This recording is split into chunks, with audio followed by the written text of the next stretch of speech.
Tem algo acontecendo dentro da sua casa que você não consegue ver, mas que está sendo visto. Não estou falando de câmera escondida. Não estou falando de vizinho bisbilhoteiro. Estou falando de algo muito mais profundo, muito mais real e muito mais perigoso do que qualquer ameaça física que você já enfrentou na sua vida. Existe um sinal, um único sinal, que quando aparece dentro de um lar, indica que aquela casa já foi marcada no mundo espiritual. E o que mais me apavora até hoje, depois de tudo que eu vivi, de tudo que eu fiz, é que esse sinal é tão disfarçado, tão silencioso, tão parecido com o cotidiano normal, que praticamente ninguém percebe. Eu percebi. Durante anos, fui eu quem colocava esse sinal lá. Eu era do outro lado. E hoje eu vou revelar o que eu fazia, como eu fazia, e mais importante do que tudo, como você pode identificar se a sua casa está sendo alvo agora mesmo, enquanto você assiste a esse vídeo.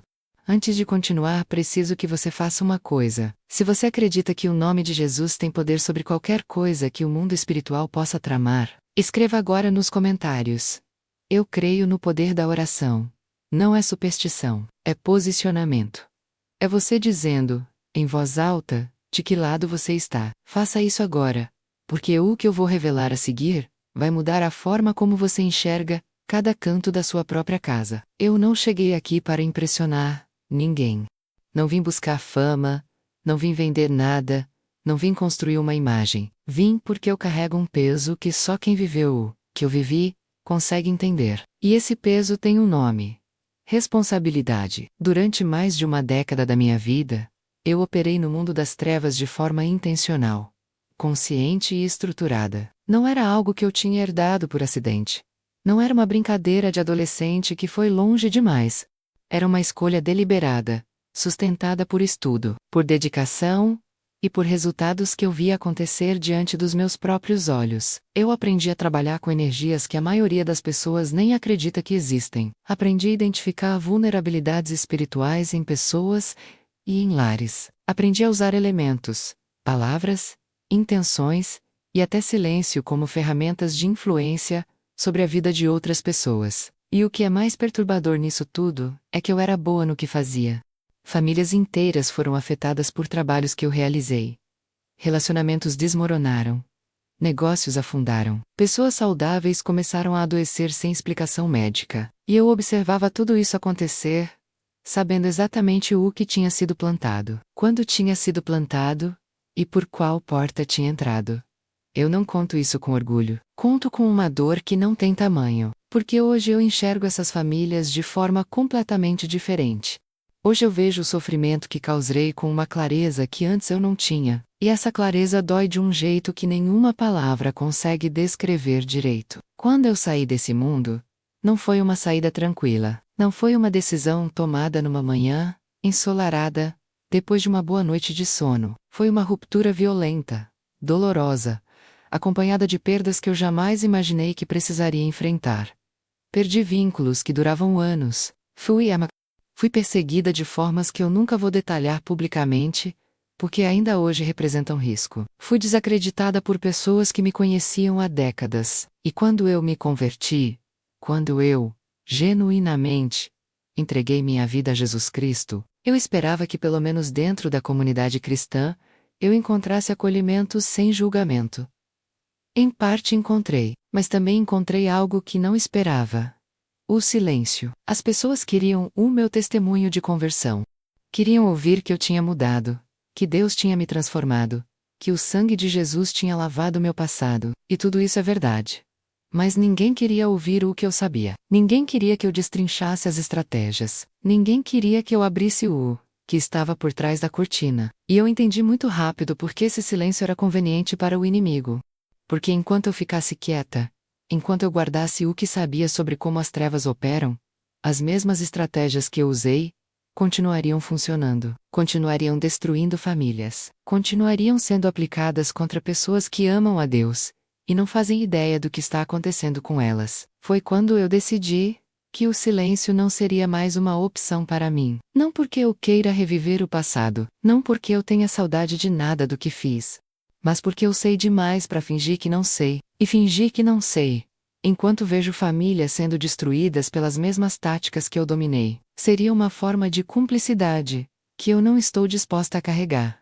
Então é isso que eu faço aqui. Eu falo o que a maioria não tem coragem de falar. Eu mostro o que poucos têm condição de mostrar. E eu faço isso protegida, amparada e comissionada por algo muito maior do que qualquer força que já tentou me calar. Deixa eu te levar para dentro de algo que aconteceu há alguns anos. Não vou dar nomes, não vou dar endereços, mas vou te contar com detalhes o suficiente para que você entenda exatamente o que eu estou revelando hoje. Havia uma família comum, daquelas que você encontra em qualquer bairro de qualquer cidade. Pai, mãe, 2 filhos. Casa simples, mas organizada. Rotina estruturada. Nada de extraordinário, à primeira vista. E o que pouquíssimas pessoas sabiam é que essa família frequentava uma igreja há anos. Oravam juntos. Liam a Bíblia. Eram o tipo de família que de fora parecia blindada espiritualmente, mas havia uma rachadura.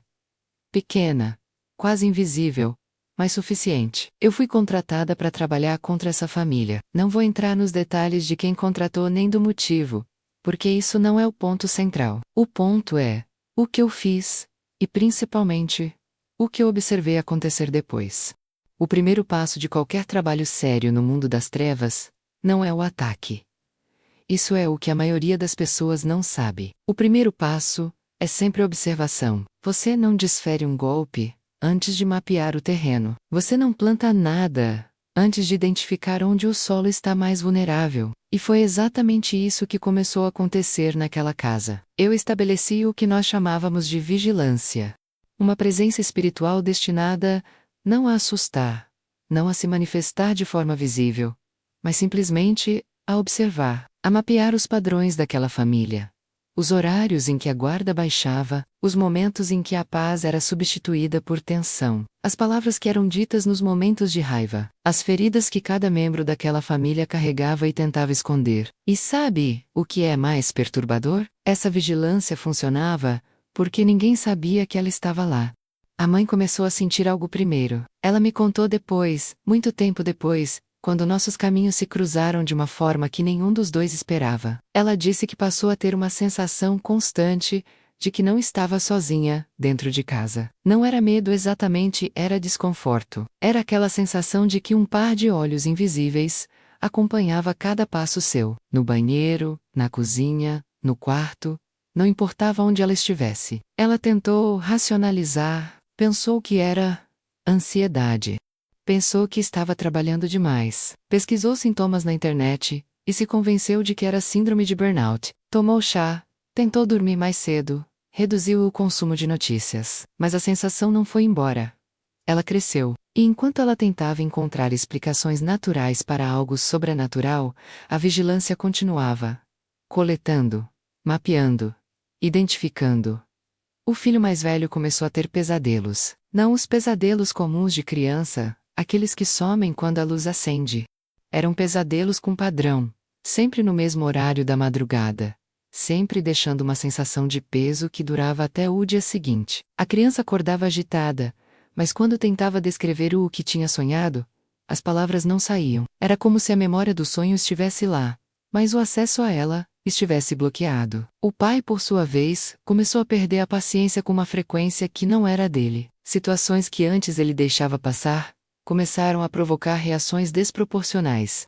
Ele brigava, depois se arrependia, depois prometia que não ia acontecer de novo, mas aconteça, e a cada ciclo desse, uma camada de culpa se acumulava sobre ele, enfraquecendo algo que é fundamental na vida de qualquer homem: a sua autoridade espiritual dentro do próprio lar. Porque era exatamente isso que a vigilância estava mapeando.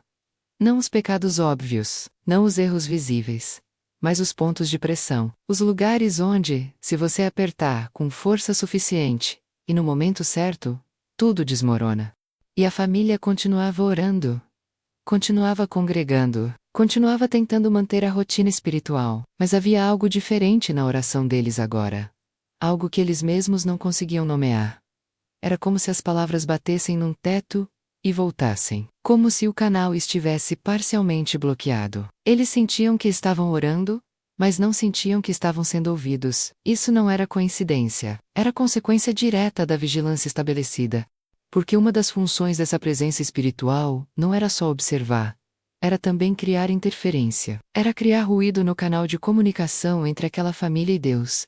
Não para cortar esse canal completamente, porque isso não estava ao alcance de nada que eu pudesse invocar, mas para embarar o Halloween, suficiente para que a família duvidasse, para que começassem a se perguntar se Deus estava distante, para que a frustração espiritual os enfraquecesse por dentro. E, por um tempo, funcionou. Se você está ouvindo essa descrição e sentindo que ela ressoa com algo que está vivendo agora mesmo, quero que você pare por um instante e escreva nos comentários: Senhor, abre meus olhos espirituais. Não é fórmula mágica, é um pedido sincero de discernimento, é você reconhecendo que existe uma dimensão que seus olhos físicos não alcançam, mas que tem consequências absolutamente reais na sua vida, na sua família e no seu lar.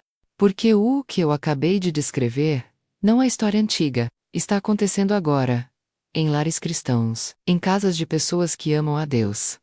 E a maioria dessas pessoas está tentando resolver espiritualmente algo que não consegue nem identificar direito, porque ninguém teve coragem de explicar como esse processo funciona por dentro. Mas agora, você sabe o começo, e o que vem a seguir é onde tudo se torna ainda mais sério. O que eu vou contar agora é a parte que eu mais demorei para ter coragem de falar em público, não porque seja difícil de lembrar. Infelizmente é fácil demais de lembrar, mas porque toda vez que eu chego nesse ponto, eu sei que algo muda em quem está ouvindo. E essa mudança tem peso, tem responsabilidade, e eu levo isso muito a sério. Voltando àquela família, depois de semanas de vigilância estabelecida, chegou o momento que no mundo das trevas era chamado de leitura completa.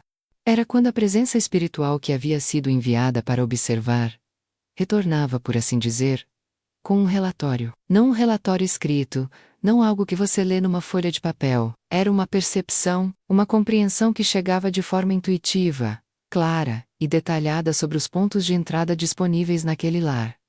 E o que chegou sobre aquela família me surpreendeu até a mim, porque as portas abertas não estavam onde eu esperava encontrar. Não havia nada de óbvio. Não havia pecado escandaloso, não havia envolvimento com práticas ocultas, não havia objeto ritualístico escondido em algum canto da casa. A família era, sob todos os aspectos visíveis, uma família genuinamente comprometida com a fé. Mas havia 3 portas, 3 entradas distintas, que a vigilância havia mapeado com precisão cirúrgica. A primeira era uma herança, algo que vinha de muito antes dessa geração. A avó materna dessa família havia de codas atras, em um momento de desespero diante de uma doença que os médicos não conseguiam curar, recorrido a uma prática que misturava elementos religiosos com rituais de origem espírita. Ela havia feito uma promessa, uma troca, e essa troca nunca havia sido formalmente desfeita, nunca havia sido renunciada, nunca havia sido coberta por autoridade espiritual consciente. A mãe daquela família não sabia disso.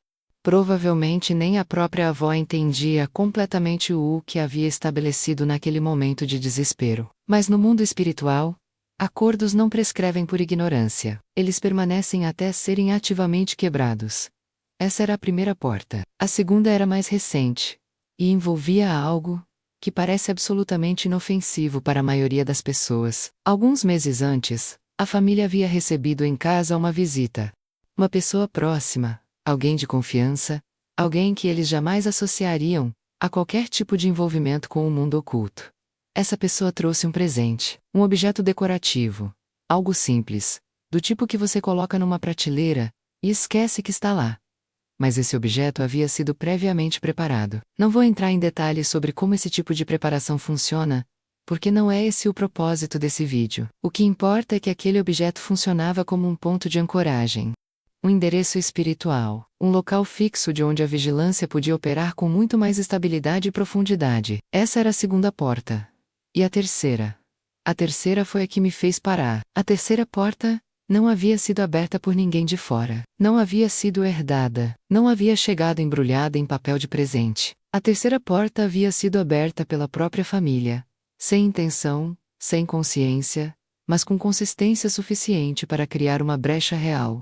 Era o padrão de palavras dentro daquela casa. Durante um período de dificuldade financeira, que havia durado quase 2 anos, aquele casal havia dito coisas dentro daquele lar, que, acumuladas, haviam criado uma atmosfera de derrota, que a presença espiritual explorava como se fosse oxigênio.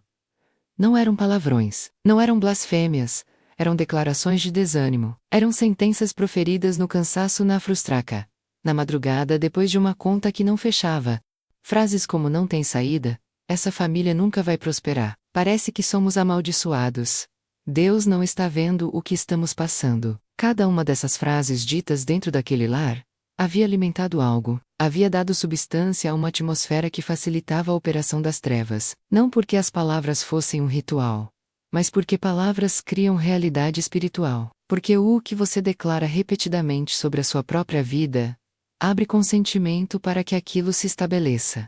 Quando eu recebi essa leitura completa, com essas 3 portas claramente identificadas, eu deveria ter avançado para a próxima etapa do trabalho. Era o que estava previsto. Era o que tinha sido contratado. Mas algo aconteceu que eu não esperava. Naquela mesma noite, enquanto eu me preparava para dar o próximo passo, algo quebrou dentro de mim. Não foi uma voz audível, não foi uma visão cinematográfica.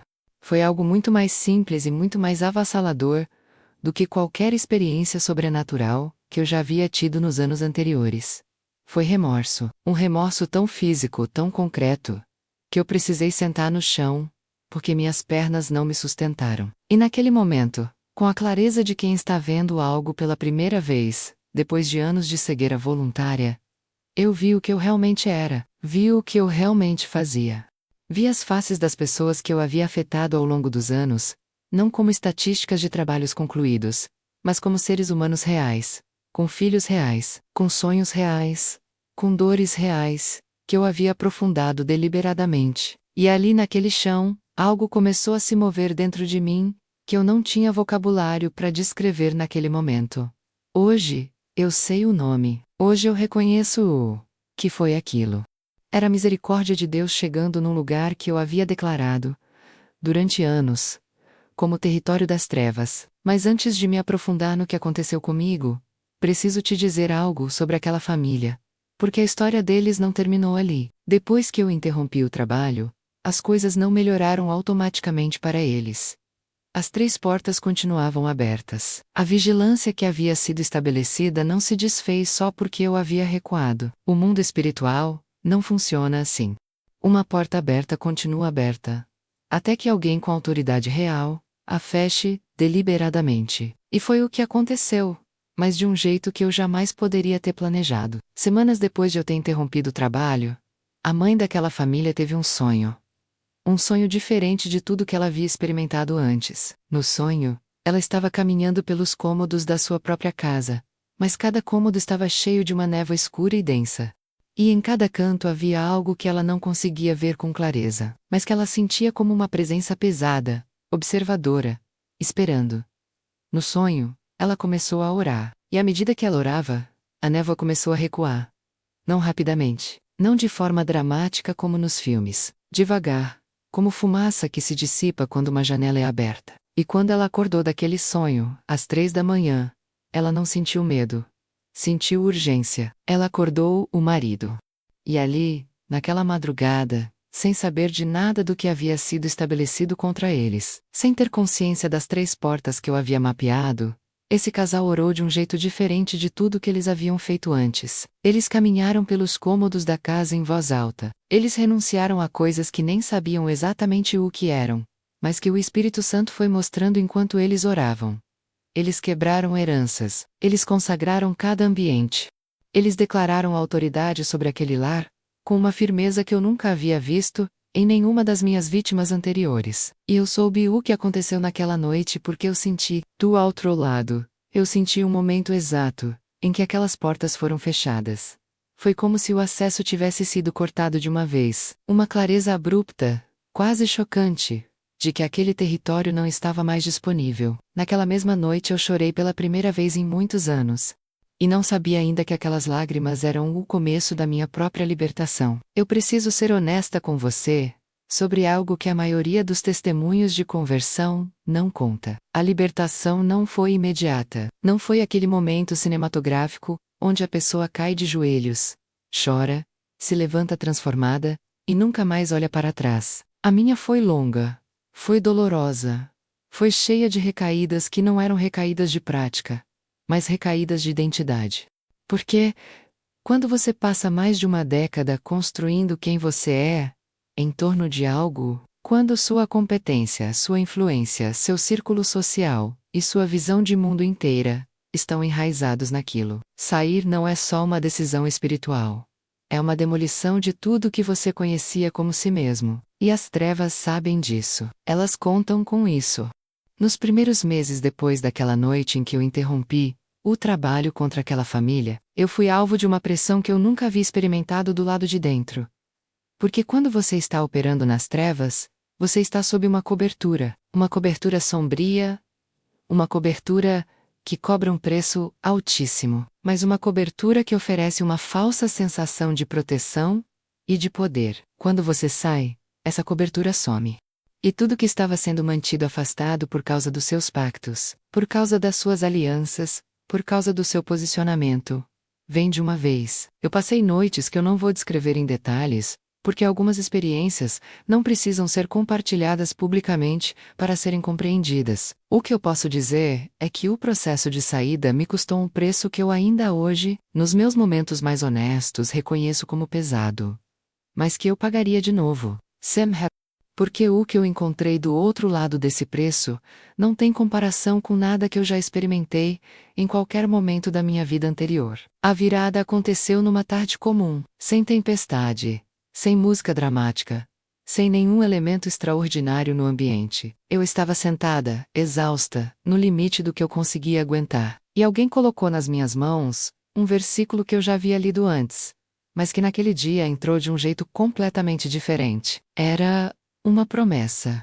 Uma promessa de que aquele que estava em mim era maior do que aquele que estava no mundo. E pela primeira vez em toda a minha vida, eu não li aquilo como frase religiosa. Eu li como declaração de guerra, como um posicionamento do universo espiritual que eu conhecia tão bem, mas a partir de um ângulo que eu nunca havia considerado. Eu havia passado anos operando convicta de que as trevas tinham um poder maior, de que o lado que eu escolhera era o lado forte. E naquele momento, com aquelas palavras na minha frente, eu entendi que havia sido enganada sobre a coisa mais fundamental de todas. Eu havia escolhido o lado perdedor, sem saber. Quando eu genuinamente me rendi, quando eu parei de negociar, e parei de colocar condições e simplesmente me joguei na misericórdia de algo que eu havia passado anos combatendo, aconteceu algo que eu não sei descrever com precisão, sem soar como clichê. Mas vou tentar. A sensação foi de peso saindo, não metaforicamente. Fez-se como se camadas de algo denso e escuro fossem sendo descascadas de dentro para fora. E no lugar dessas camadas, não entrou euforia, não entrou alegria transbordante como eu ouvi as pessoas descreverem em testemunhos de culto. Entrou silêncio. Um silêncio que eu nunca havia experimentado antes. Um silêncio que não era ausência de som, mas presença de paz. Uma paz que, eu entendi naquele momento, era exatamente o oposto de tudo que eu havia passado anos roubando de outras pessoas. A diferença entre quem eu era antes e quem eu me tornei não está nos detalhes externos, não está no vocabulário que mudou, nas roupas que mudaram, nos lugares que frequento ou deixei de frequentar. A diferença está em algo que só quem me conhecia de perto consegue ver com clareza. A diferença está nos olhos, está na forma como eu acordo de manhã, está na qualidade do meu descanso, que durante todos os anos que eu operei nas trevas, nunca havia sido verdadeiro. Porque quem faz aliança com a escuridão não descansa de verdade nunca. E hoje eu durmo parece simples, mas para mim, é tudo. Agora eu preciso te dizer algo diretamente. Se você chegou até aqui nesse vídeo, não foi por acaso. Eu não acredito em coincidências espirituais. Eu acredito que as pessoas chegam até certas mensagens quando estão prontas para receber o que aquela mensagem carrega. E o que essa mensagem carrega para você pode ser exatamente o discernimento que faltava para você entender o que está acontecendo na sua casa, na sua família, no seu lar. A mesma libertação que eu experimentei está disponível para você. Não porque eu seja especial. Não porque o meu passado seja mais dramático do que o seu, mas porque o que me libertou não tem favoritos. O que me tirou de onde eu estava é capaz de tirar qualquer pessoa de qualquer lugar. Não importa o que ela fez.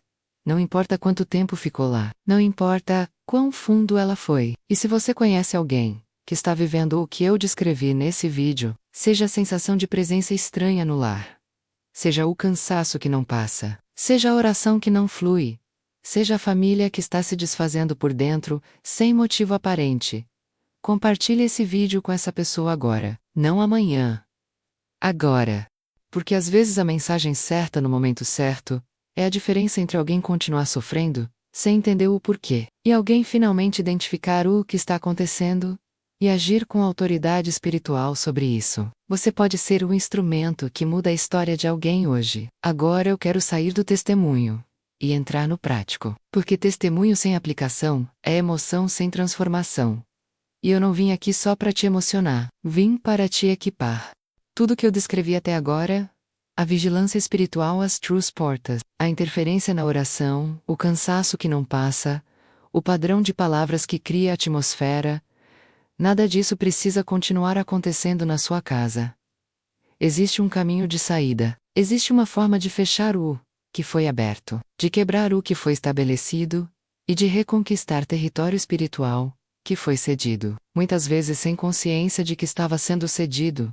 Mas antes de falar sobre como fechar portas, preciso falar sobre algo que a maioria das pessoas pula direto. Identificar se a porta existe. Porque muita gente começa a fazer orações de guerra espiritual, começa a decretar e declarar, começa a ungir a casa com azeite, começa a jejuar, sem antes ter feito a pergunta mais importante de todas.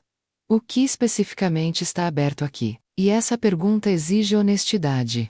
Exige que você sente diante de Deus, sem defesa, sem autopiedade e sem pressa, e permita que o Espírito Santo ilumine aquilo que seus olhos naturais não conseguem ver. Vou te dar 3 áreas para investigar espiritualmente com seriedade. A primeira área é o seu histórico familiar. Não estou falando de uma investigação superficial. Estou falando de você sentar e honestamente pensar no que você sabe sobre seus antepassados.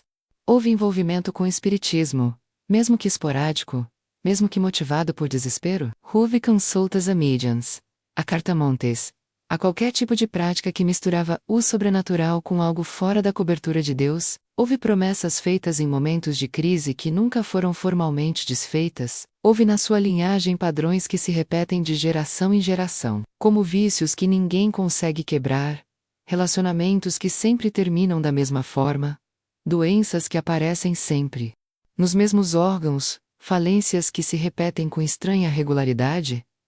Esses padrões raramente são coincidência. Na maioria das vezes, são rastros de portas que foram abertas e nunca fechadas. E a boa notícia é que a autoridade espiritual que você tem em Cristo é suficiente para quebrar qualquer acordo que tenha sido feito por qualquer ancestral seu, não importa há quantas gerações atrás.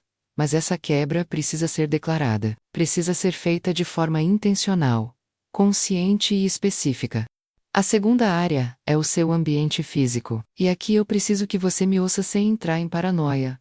Porque paranoia não é discernimento. Discernimento é calmo, é claro, é orientado pelo Espírito Santo.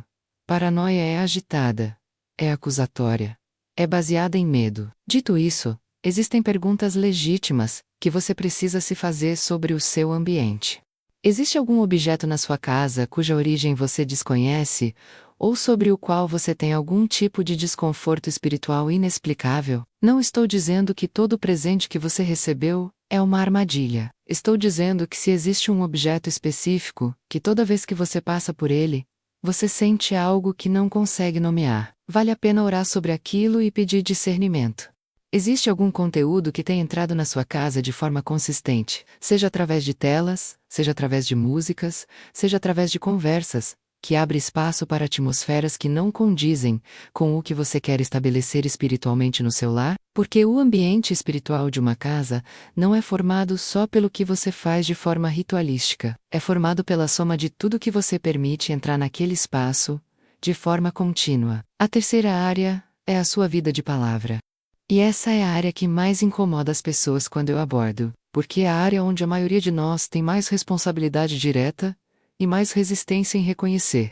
O que você tem declarado sobre a sua própria vida? O que você tem falado sobre o seu casamento quando está cansado? O que você tem dito sobre seus filhos quando está frustrado? O que você tem proclamado sobre seu futuro quando as contas não fecham? O que você tem permitido que seja falado dentro da sua casa sobre a sua família? Palavras ditas repetidamente em ambiente doméstico criam camadas, criam atmosfera. E a atmosfera espiritual negativa não é metáfora.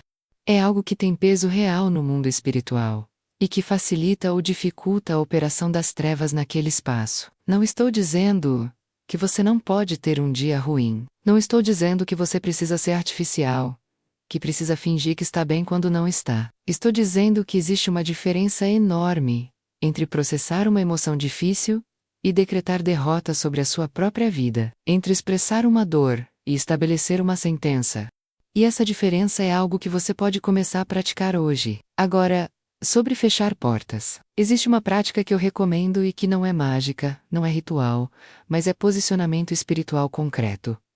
Escolha um dia nessa semana, de preferência um dia em que você possa ter pelo menos 1 hora, sem interrupção. E nesse dia, caminhe pelos cômodos da sua casa, em voz alta, orando de forma específica sobre cada ambiente.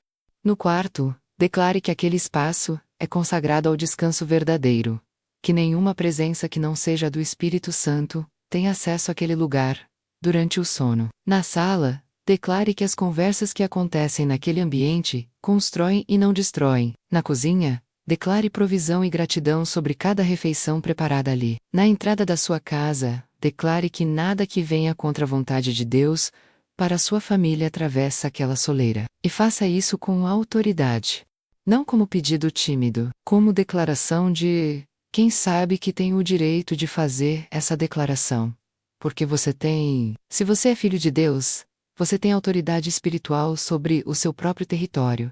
Não é arrogância, é herança. É o que foi conquistado para você, numa cruz, num preço que você nunca conseguiria pagar sozinho, mas que foi pago de uma vez por todas. E se essa prática parecer estranha para você, se você sentir resistência interna só de pensar em fazer isso, preste atenção nessa resistência, porque resistência espiritual, a práticas de autoridade raramente é coincidência. Muitas vezes é exatamente o sinal de que essa prática é necessária. Escreva agora nos comentários. Eu não vou desistir da oração, porque a oração não é o último recurso, é o primeiro movimento de quem entende como o mundo espiritual realmente funciona. Eu quero terminar esse vídeo te dizendo algo que eu precisava ter ouvido muito antes de tudo que vivi. Você não tá louco. Você não está exagerando. Você não está sendo dramático quando sente que algo está errado no seu lar e não consegue identificar o que. O mundo espiritual é real. As estratégias das trevas são reais. E o desconforto que você sente quando algo tá fora do lugar espiritualmente também é real. Mas sabe o que mais é real? A autoridade que você tem sobre tudo isso. Eu passei anos do outro lado dessa batalha. Eu vi de perto o que as trevas fazem quando encontram uma porta aberta. Mas eu também vi, naquela madrugada em que aquele casal orou pelos cômodos da casa sem saber exatamente o que estava fazendo, mas com uma fé que não cabia dentro do tamanho do problema deles, eu vi o que acontece quando alguém decide se posicionar com autoridade espiritual sobre o seu próprio território. As portas fecharam, a vigilância foi desfeita. E o trabalho que havia sido cuidadosamente construído ao longo de semanas, desapareceu numa única noite de oração genuína. Não porque aquele casal fosse especial, não porque eles tivessem uma fé perfeita, ou uma vida sem falhas, mas porque eles escolheram agir. Porque eles decidiram que o território deles não estava disponível para o inimigo. E porque existe uma força que opera a favor de quem se posiciona dessa forma, que não tem comparação com nada que qualquer prática das trevas possa oferecer. Eu sei disso porque eu estava do outro lado quando aconteceu, e é por isso que eu continuo falando. É por isso que eu continuo expondo estratégias que deveriam permanecer escondidas. É por isso que eu continuo aparecendo aqui, mesmo sabendo do preço que isso tem na minha vida. Porque cada família que aprende a fechar suas próprias portas é uma vitória que vai muito além dessa família. É um território arrancado das trevas. É uma linhagem que muda de direção. É uma história que começa a ser reescrita a partir de agora. E a sua história pode ser uma dessas. Não importa quanto tempo as portas estiveram abertas na sua casa. Não importa quantas gerações de herança espiritual pesam sobre a sua linhagem. Não importa o tamanho do ataque que você está enfrentando agora. O que foi estabelecido pelas trevas pode ser desfeito pela autoridade de Cristo. Sem exceção, sem limite, sem prazo de validade. Mas isso exige uma decisão sua. Exige que você pare de tratar o mundo espiritual como algo periférico na sua vida e comece a tratá-lo com a seriedade que ele merece. Exige que você saia do modo passivo e entre no modo de quem sabe que tem um território para guardar e autoridade para guardá-lo. Você chegou até o final desse vídeo. Isso não foi por acidente. Você estava pronto para ouvir isso, e agora que ouviu, a responsabilidade é sua. O conhecimento que você não tinha antes, você tem agora. E conhecimento espiritual sem aplicação é uma oportunidade desperdiçada. Então eu te faço um chamado final. Hoje, antes de dormir, ore sobre o seu lar. Caminhe pelos cômodos, declare autoridade, quebre heranças, feche portas, e faça isso, não com medo, mas com a confiança de quem sabe em quem acredita. E sabe que esse em quem acredita é maior do que qualquer coisa que as trevas possam enviar contra a sua família. Agora eu preciso que você faça 3 coisas antes de sair desse vídeo. A primeira, escreva nos comentários agora mesmo: o inferno treme quando eu oro. Não é vaidade. É declaração. É você posicionando sua voz no campo espiritual antes mesmo de sair daqui. A segunda, compartilhe esse vídeo com alguém que você sabe que está passando pelo que eu descrevi aqui. Alguém que está cansado sem motivo. Alguém cuja oração não está fluindo. Alguém cuja família está sendo pressionada por todos os lados, sem uma explicação clara. Você pode ser a pessoa que muda o rumo da história dessa família hoje. Não subestime o peso disso. A terceira, se inscreva no canal e deixe o seu like agora, porque eu ainda tenho muito para revelar. Ainda existem estratégias que precisam ser expostas, sinais que precisam ser identificados, e verdades que precisam ser ditas em voz alta. E eu não pretendo parar enquanto houver uma família que precisa dessas informações. Que o seu lar seja um lugar onde as trevas não encontram entrada. Que a sua família seja uma linhagem que quebra ciclos e estabelece novos padrões. E que você nunca mais olhe para a sua própria casa sem saber que tem autoridade espiritual sobre cada centímetro daquele território. Nos vemos no próximo vídeo.